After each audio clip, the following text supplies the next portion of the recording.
Ape Nation, what's going on? It is Wednesday, July 7th, 2021, and it's about 5 o'clock right now. The market just closed about a half an hour ago. I apologize I didn't make a video this morning, but I really didn't feel like I had that much to add. And if I don't have anything good to say, I'm not going to cut a video just to waste your time. But I did do a lot of research today and a lot of looking back on the previous 2 weeks to try to figure out what the hell is going on. Right? We're all wondering what is going on. Why are we down 10%? What the fuck happened? Depending on who you listen to over the last few days, there's been a lot of speculation that all the FTDs had to cover this week because of the threshold list and being put on the threshold securities list. And we saw that before with GME. That's when GME made its huge historic climb. And we're not seeing the same results this week. Why? What is going on? We're down almost 10% today. We closed just at over $45, and in aftermarket, we're down another percentage point. So what is going on? And I think I maybe might have some answers and some reasons why you can put your mind at ease and try to relax, because I think there's a lot of reasons for this, and I'm going to break them down right now. So without further ado, Cue the speeder.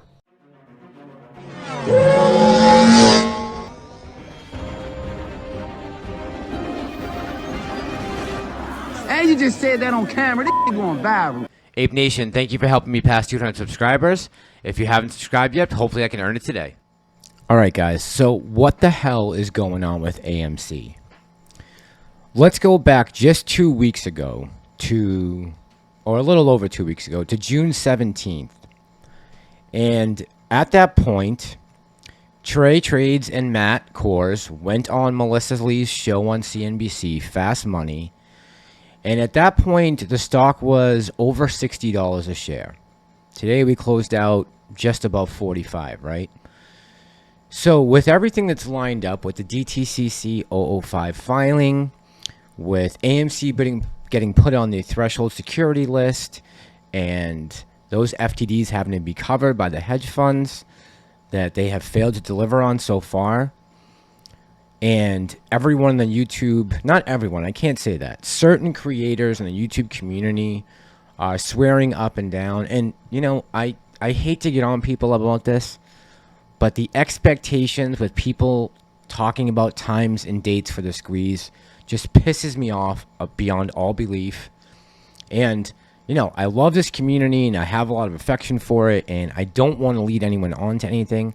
We're talking about people's money here and their financial status and their future, right? So it's important that you get to the point, but not to mislead or get people's expectations where they are not realistic.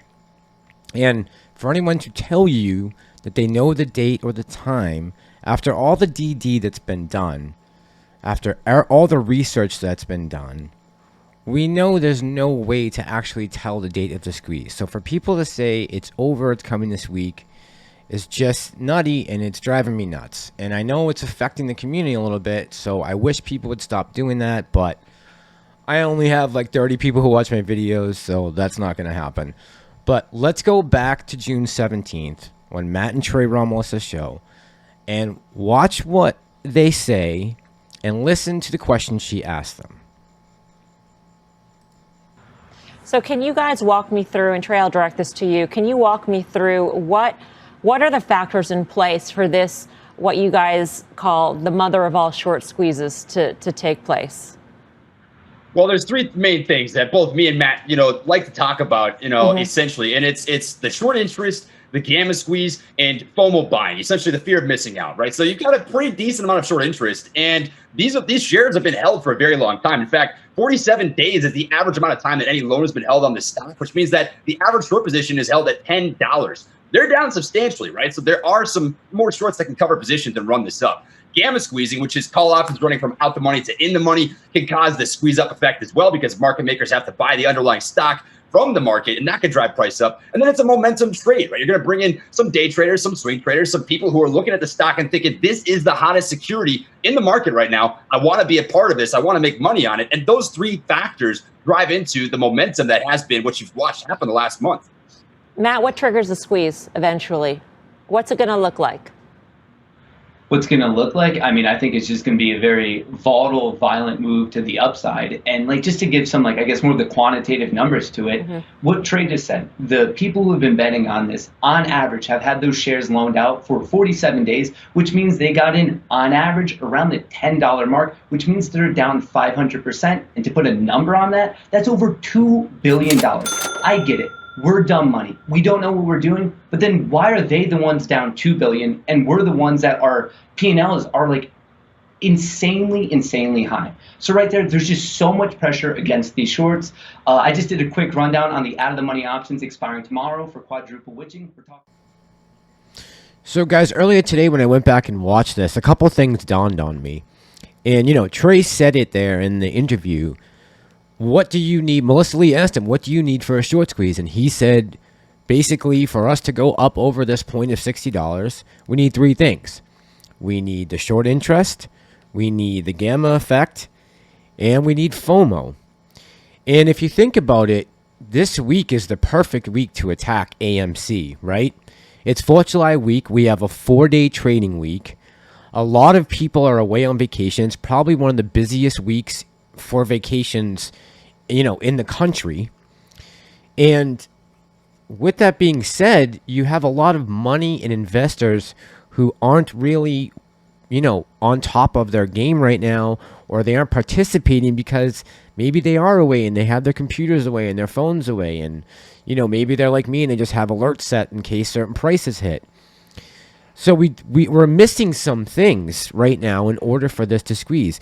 Yeah, we have added some things, right? The DTC 005 has been implemented, and we also have the fact that I believe starting tomorrow, I'm pretty sure starting tomorrow, the hedge funds are obligated to start closing these FTDs that they incurred 2 weeks ago when AMC was put on the threshold securities list.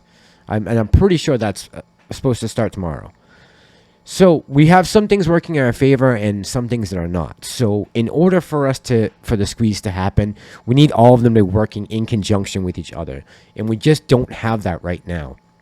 And I think that's why we're seeing a little bit of a slip with AMC. I don't think anything crazy is going to happen. I don't think we're going to see $30 again. We could come down a little more. We might find support at 41 by the end of the week. But for people to be saying that this is all over and this week, that's it, it's done, we can wash our hands of it, just, guys, keep your expectations realistic. Keep them optimistic, but realistic.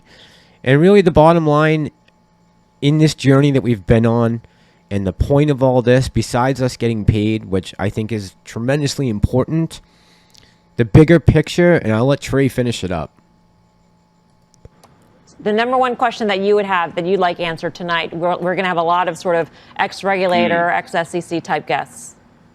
I'd like to see what sort of systemic changes we can make. I think there's a huge opportunity to learn from the last 6 months of experience that's taken place in the stock market, specifically around heavily shorted stocks, momentum trades like AMC and GameStop. How do we address failure to delivers? How do we address hard to borrow securities getting naked short sold? How do we address astronomical, margin debt? What are the things that we need to do to fix the high frequency trading? There's a lot of big things that have led to this pivotal moment that we're watching unfold in front of everybody's eyes right now. That's what I'd like to know.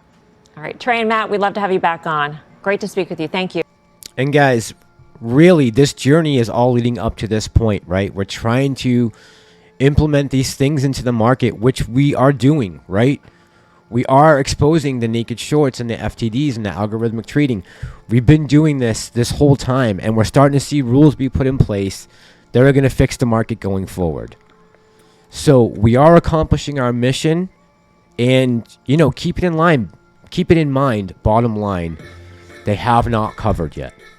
As much as you may be sad about what happened today, seeing red and upset, they haven't covered. And until they cover, we are still in the fight. All right, guys, that's all I got for tonight.